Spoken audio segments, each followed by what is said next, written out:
Hello, fellow problem solvers. So today we're going to be talking about how you learn Olympiad level geometry. So without further ado, let's begin.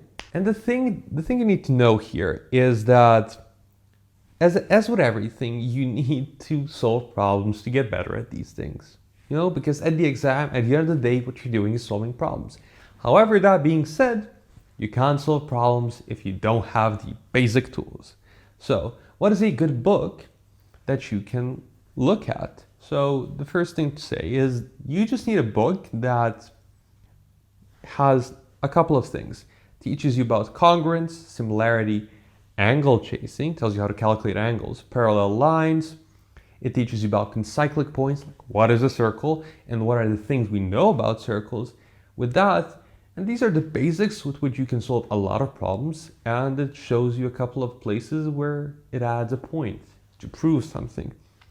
And after that sort of beginner layer, then it maybe teaches you a bit about trigonometry, which is an advanced concept which you shouldn't really try to learn unless you've already gotten very good at these other more basic concepts like similarity and congruence.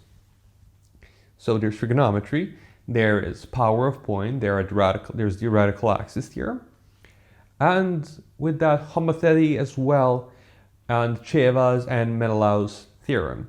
Now maybe a good book for this, which is, as of recording this video, free, is A Beautiful Journey in Geometry by Stefan Lozanovsky.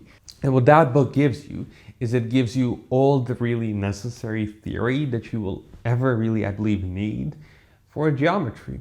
Now, that being said, there are other good books like Evan Chen's Elementary Euclidean Geometry for Math Olympiads or something like that. But that's a book you would need to pay. Other than that, there's Yufei Zhao's handouts are amazing. He has a handout on geometric lemmas, which is pure gold. And other than that, you need to solve problems as with everything. And a good competition for geometry Olympiads, actually, for geometry types of problems, are the Iranian Geometry Olympiad. This actually exists. It's a competition that only has geometry problems. And you can try to solve problems from there in 3 or 4 different levels, and they are beautiful problems in geometry that they can really teach you how you work with it. Like, it can teach you new tricks that you can then apply to IMO level geometry problems. Other than that, there's also a Russian Geometry Olympiad, Sharygin Geometry Olympiad, and after that, there's not much else that I know of that actually only has specifically geometry, but those two are absolutely great resources for good geometry problems. And as always, you need to look at problems from the level of competition that you're preparing for. Given your country, given your level of competition that you're looking at, they might give you different types of problems. They might focus more on you demonstrating you have some knowledge as opposed to you demonstrating you can solve problems.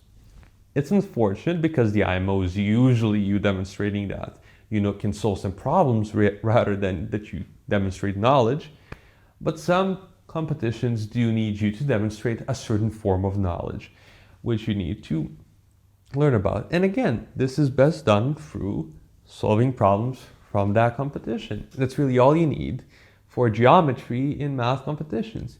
These are things that you can really practice. And I'll be honest here, when I started with math competitions, my worst area was geometry, the absolute worst. But at one point, I decided that, wait, I'm not going to pass to the IMOs, or it's going to be very difficult for me to do these competitions well if I don't learn enough about geometry.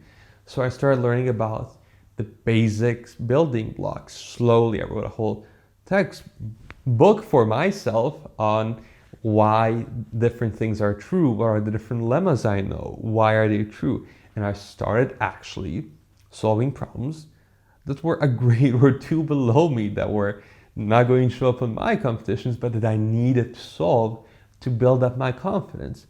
And at the end of the IMO, when I finished with my last IMO, I could solve the hardest geometry problem at the IMO.